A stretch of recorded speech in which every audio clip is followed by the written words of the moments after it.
प्यारे विद्यार्थियों, युवान हिंदी अकादमी में आपका बहुत बहुत स्वागत है। आप जानते हैं कि ये जो क्लासेस हैं हमारी, ये टीजीटी पीजीटी हिंदी को लेकर चल रही हैं। आगामी परीक्षा जो आपकी 2026 में होने वाली है, जून में और मई में, तो उन्हीं के लिए हमने ये फ्री ऑफ कॉस्ट आपको यूट्यूब पर पूरा साहित्य और इससे संबंधित जितने भी और सब्जेक्ट होते हैं छोटे छोटे, जैसे आपका व्याकरण हुआ, हिंदी व्याकरण, या फिर आपका संस्कृत साहित्य होता है, संस्कृत व्याकरण, भाषा विज्ञान और काव्यशास्त्र, ये सभी हम आपको यहाँ प्रोवाइड कराने वाले हैं। फ्री ऑफ कॉस्ट आपके लिए है। आप हमारे साथ जुड़िएगा ज़्यादा से ज़्यादा संख्या में और अपनी तैयारी को बेहतर तरीके से कीजिएगा। आप जानते हैं कि अभी तक जो हमने हिंदी साहित्य के अंतर्गत पढ़ा है वो क्या क्या पढ़ा है। हमने लेखन पद्धतियों को कंप्लीट कर लिया है, काल विभाजन को पढ़ लिया है, नामकरण को पढ़ लिया है, फिर आदि कालीन जो साहित्यिक प्रवृत्तियां हैं, यानी कि कवि हुए, आपकी रचनाएं हुई, विशेषताएं हुई, कथन हुए या फिर पंक्तियां हुई आदिकाल की, वो सब हमने यहाँ पर कंप्लीट कर ली है 12 क्लासेस के अंतर्गत। तो आप जाइएगा, चैनल पर प्लेलिस्ट बनी हुई है, वहाँ ये सारी क्लासेज आपको प्रोवाइड है। एक आपको व्याकरण का क्लास भी मिलता है। व्याकरण की क्लास में आपकी 4 से 5 क्लासेस कंप्लीट हो चुकी हैं। वो भी आप जरूर देखिएगा, क्योंकि बिल्कुल स्टार्टिंग से वर्णमाला से मैं आपको व्याकरण पढ़ा रही हूँ। और जो आज का क्लास है, जो दोपहर 2 बजे आपको मिलेगा, उसमें हम संधि करेंगे। उसमें हम क्या पढ़ेंगे? आज संधि से स्टार्ट करेंगे। एक क्लास आपका लास्ट के 3 दिन आपको संस्कृत साहित्य का दिया जाता है। संस्कृत साहित्य में एक क्लास आपका कंप्लीट हो चुका है, तो आप वो क्लास भी कर लीजिएगा, अपने नोट्स को बना लीजिएगा। तो चलिएगा, ओपन कीजिएगा नोट्स को और भक्तिकाल को लिखना शुरू कीजिएगा। चलिए, भक्तिकाल जो नाम दिया है, सबसे पहले ये नाम किसने दिया? भक्तिकाल ये दिया है आचार्य रामचंद्र शुक्ल जी ने। पूर्व मध्य काल किसने कहा है भक्तिकाल को? आचार्य हजारी प्रसाद द्विवेदी जी ने। और पीजीटी 2005 में इसी तरीके से मेंशन कीजिएगा, ये क्वेश्चन पूछा गया है। नेक्स्ट है पूर्व मध्य काल। एक और है जिन्होंने पूर्व मध्य काल ही नाम दिया है भक्तिकाल को, वो है गणपति चंद्र गुप्त जी।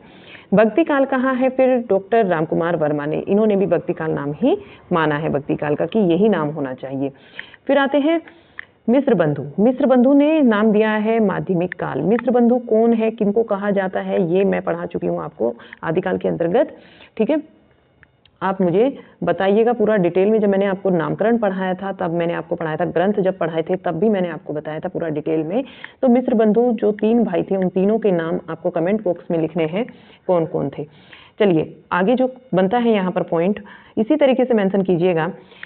हिंदी साहित्य का भक्तिकाल मध्यकाल का प्रारंभिक भाग है। हिंदी साहित्य का जो भक्तिकाल है, ये मध्यकाल का प्रारंभिक भाग है। नेक्स्ट है कि भक्ति काल की समय रेखा, जो समय सीमा है, वो 14वीं शताब्दी मानी गई है। 14वीं शताब्दी के मध्य से लेकर 17वीं शताब्दी के मध्य तक स्वीकार की गई है। यानी कि स्टार्टिंग कहाँ से हो जाती है? 14वीं शताब्दी के मध्य से स्टार्ट होती है, और कब तक ये बनी रहती है? 17वीं शताब्दी के मध्य तक। इस तरीके से आप नोट कीजिएगा। नेक्स्ट पॉइंट है, इस कालखंड को भक्ति काल नाम आचार्य शुक्ल जी ने दिया है। पूछ लिया जाता है, क्वेश्चन बनता है कि भक्ति काल को भक्ति काल नाम किसने दिया है? तो आचार्य रामचंद्र शुक्ल जी ने दिया है। नेक्स्ट पॉइंट है, कुछ विद्वान भक्ति काल को पूर्व मध्य काल के नाम से पुकारना या पूर्व मध्य काल नाम बोलना अधिक उपयुक्त समझते हैं। जैसे कि आपका कौन है जो पूर्व मध्यकाल नाम बोलना उचित समझते हैं? ये बहुत ही इंपॉर्टेंट पॉइंट है। देखिएगा, पूर्व मध्यकाल किसने कहा है, फिर से रिवाइज कर लीजिए। आचार्य हजारी प्रसाद द्विवेदी जी और गणपति चंद्र गुप्त ने। आगे चलते हैं। लेकिन भक्ति काल नाम को ही अब जो है वो सर्व स्वीकृति मिली है, यानी कि भक्ति काल नाम ही सर्वमान्य रूप से माना गया है। आचार्य रामचंद्र शुक्ल ने भक्ति काल का समय संवत 1375 से लेकर 1700 विक्रमी तक माना है। 1700 विक्रमी तक माना है। ये जो समय है ये 1375 से लेकर 1700 विक्रमी, यानी संवत में आपका ये समय है। और माना किसने है? शुक्ल जी ने माना है। कब? किसका? भक्ति काल का समय। अब मैं आपको एक पॉइंट बता देती हूँ। कई बार क्या होता है कि हमसे संवत में नहीं पूछा जाता, ऑप्शन में जो है हमें ईस्वी देखने को मिलता है। ईस्वी हम कैसे निकालेंगे? अगर हमें संवत को याद है, 57 वर्ष को घटाकर सन में आ जाता है आपका। जब आप संवत में से 57 वर्ष को कम करेंगे, 57 वर्ष घटा देंगे, तो वहां पर क्या आएगा? आपका ईस्वी निकल कर आ जाएगा। एक चीज को याद कर लीजिए, ईस्वी में आता है, ईस्वी आपने याद किया हुआ है, तो उसमें 57 को प्लस कर दीजिएगा। और अगर आपको संवत दिया हुआ है तो -57 करके आप क्या निकाल देंगे? ईस्वी निकाल देंगे। नेक्स्ट पॉइंट क्या है? नेक्स्ट है कि आचार्य रामचंद्र शुक्ल के अनुसार इस कालखंड में भक्ति की प्रधानता थी और इसीलिए प्रवृत्ति की दृष्टि से इसका भक्ति काल नाम उचित है। भक्ति की प्रधानता होने के कारण ही शुक्ल जी ने इस कालखंड को भक्ति काल नाम दिया है। भक्ति काल का जो समय है और सर्वमान्य जो समय है वो आपका 14वीं शताब्दी के मध्य से 17वीं शताब्दी के मध्य तक का समय माना गया है।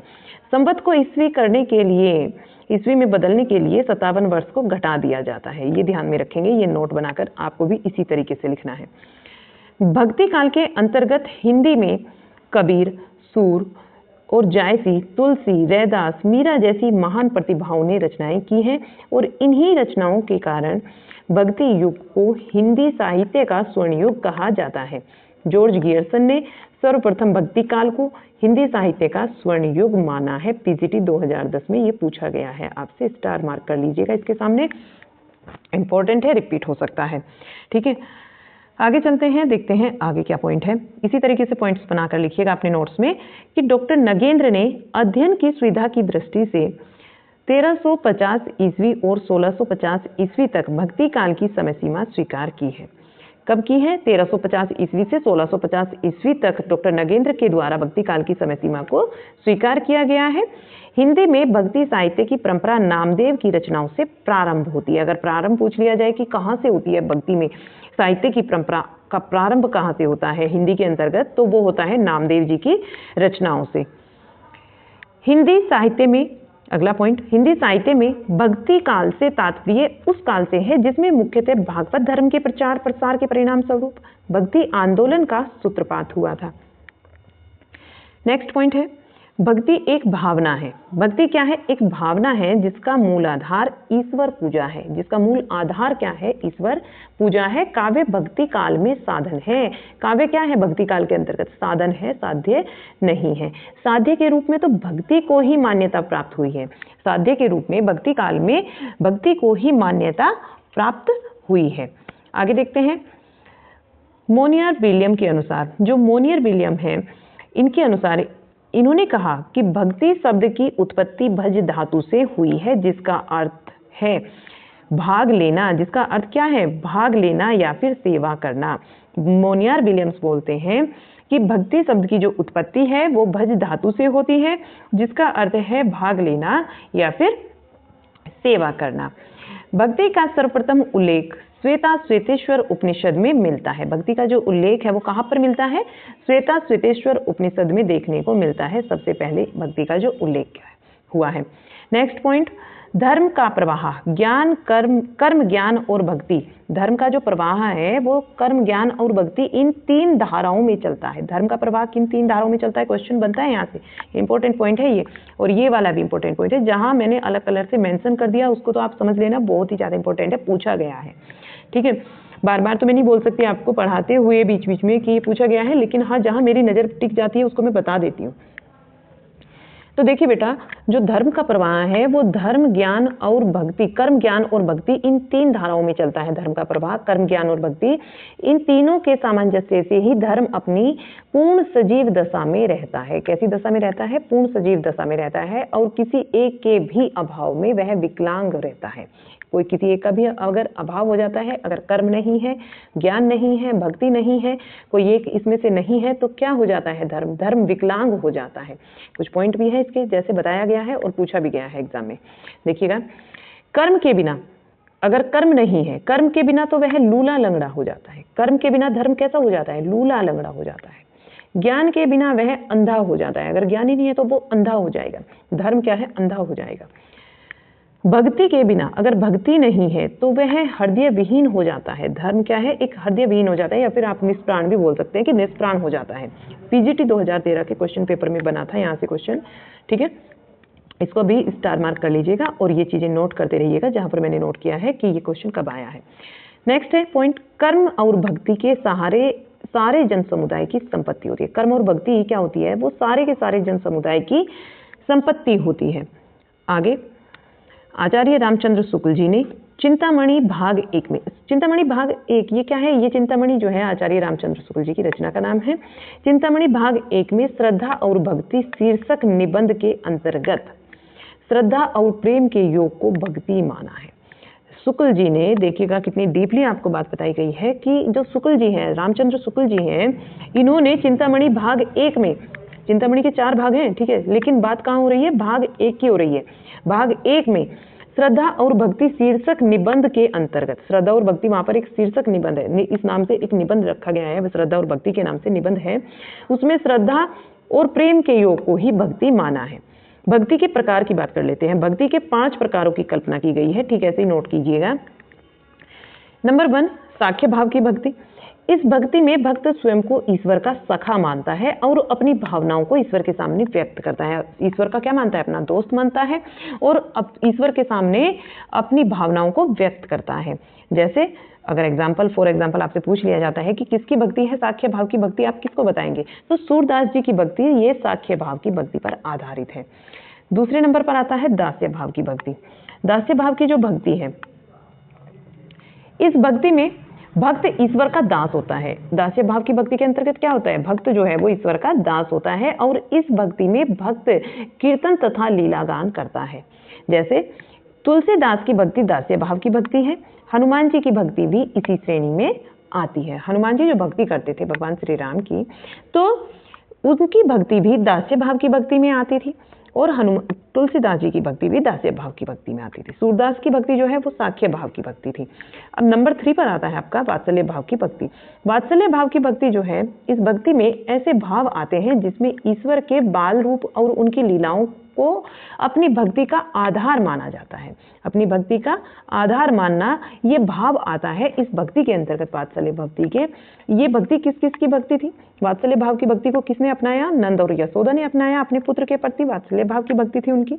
और सूर के काव्य में व्यक्त भक्ति भावना भी वात्सल्य भाव से पूर्ण और पुष्ट थी। यानी कि सूर का जो काव्य था, सूरदास जी का जो काव्य था, उनकी भक्ति तो साख्य भाव की थी, लेकिन उनके काव्य में व्यक्त जो भक्ति दिखाई गई है वो वात्सल्य भाव की, क्योंकि उन्होंने नंद और यशोदा का जिक्र किया है। वहां पर उन्होंने वात्सल्य भाव से परिपूर्ण भक्ति को लिया है। नंबर 4 पर आता है माधुर्य भाव की भक्ति। माधुर्य भाव की भक्ति, इस भक्ति के अंतर्गत दाम्पत्य भाव की भक्ति भी रखी गई है। यानी कि आप ये भी बोल सकते हैं कि इस भक्ति को, माधुर्य भाव की भक्ति को दाम्पत्य भक्ति भी कहते हैं, दाम्पत्य भाव की भक्ति भी बोलते हैं।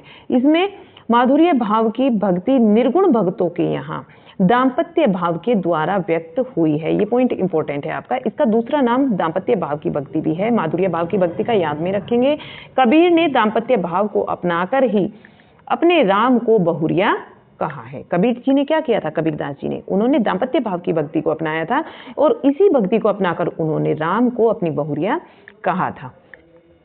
कबीर, मीराबाई और अग्रदास की भक्ति माधुर्य भाव की भक्ति है। ये क्वेश्चन पूछ लिया जाता है कि कबीर की भक्ति किस टाइप की है, सूरदास की भक्ति किस तरह की है, या हनुमान जी की भक्ति कैसी है। ये चीजें आपसे क्वेश्चन में बनती हैं, ठीक है। पीजीटी देखिए, पीजीटी 2021 में जो पेपर हुआ था उसमें पूछा गया है आपसे कि मीराबाई की उपासना या फिर मीराबाई की जो भक्ति है वो किस भाव की थी, तो आपको क्या आंसर देना था? माधुर्य भाव की भक्ति थी, माधुर्य भाव की भक्ति थी। नंबर 5 पर आता है शांत भाव। शांत भाव की भक्ति कैसी है? इसमें ज्ञान का मिश्रण रहता है। शांत भाव की भक्ति में ज्ञान का मिश्रण रहता है। इसमें संतन, सनातन की भक्ति इस श्रेणी के अंतर्गत आती है, शांत भाव के अंतर्गत। और आपको क्या बताना है कि जो भक्ति है, भक्ति की उत्पत्ति कहाँ से होती है? हमारे जो आदि आचार्य थे रामानुजाचार्य जी, वहीं से भक्ति का प्रारंभ होता है। वहीं से क्या होता है? भक्ति का प्रारंभ होता है। अब जो है हमने आज यहाँ पर देखा कुछ भक्ति से, भक्ति काल से रिलेटेड बहुत सारे पॉइंटों को, और ये जो पॉइंट है ये काफ़ी ज़्यादा इंपॉर्टेंट है भक्ति काल के। आगे की क्लास में हम पढ़ेंगे भक्ति के यहाँ पर जो हमने आज का तो आपने देख ही लिया, आगे के जो पॉइंट्स हैं वो भी मैं आपको क्लियर कर देती हूँ कि नेक्स्ट क्लास में आपको हमारे साथ जुड़ना होगा और क्या क्या हम यहाँ पर पढ़ने वाले हैं, ठीक है। भक्ति का उद्भव कैसे होता है वो चीज़ हम यहाँ पर देख लेंगे अगली क्लास में, और कितने प्रकार की भक्ति है वो भी हम जानेंगे। सबसे पहले भक्ति जो आई थी, नामदेव जी थे उसमें, और वो कहाँ से आई थी? दक्षिण से आई थी। कुछ महत्वपूर्ण कथन भी थे इनसे संबंधित, तो वो भी हम यहाँ पर देखेंगे, ठीक है। शुक्ल जी के क्या विचार थे भक्ति के उद्भव के संबंध में, हजारी प्रसाद द्विवेदी जी के क्या विचार थे भक्ति के उद्भव के संबंध में, वो सब यहाँ पर देख लेंगे। और नामदेव जी को कंप्लीट कर लेंगे। ठीक है, तो नामदेव जब हमारे कल कंप्लीट हो जाएंगे उसके बाद से फिर हम पढ़ेंगे कि भक्ति के टाइप कितने हैं, क्योंकि भक्ति की शुरुआत तो यहीं से होती है। और पहले हम इसका बिल्कुल जड़ को जानेंगे, भक्ति की, भक्ति काल में भक्ति की जड़ को जानेंगे, और उसके बाद फिर हम उसका कितना प्रचार प्रसार होता है, कितने पार्ट्स में वो डिवाइड होती है, किस पार्ट में ज्ञान था, कहाँ प्रेम आया, कहाँ फिर दास्य भाव की भक्ति हुई, माधुर्य वात्सल्य भाव की भक्ति हुई, कौन कौन इसके अंदर कभी आए, वो सब यहाँ पर देखेंगे। ठीक है, तो जुड़ना मत भूलिएगा हमारे साथ। कल का जो क्लास होगा बहुत बेहतरीन क्लास होगा।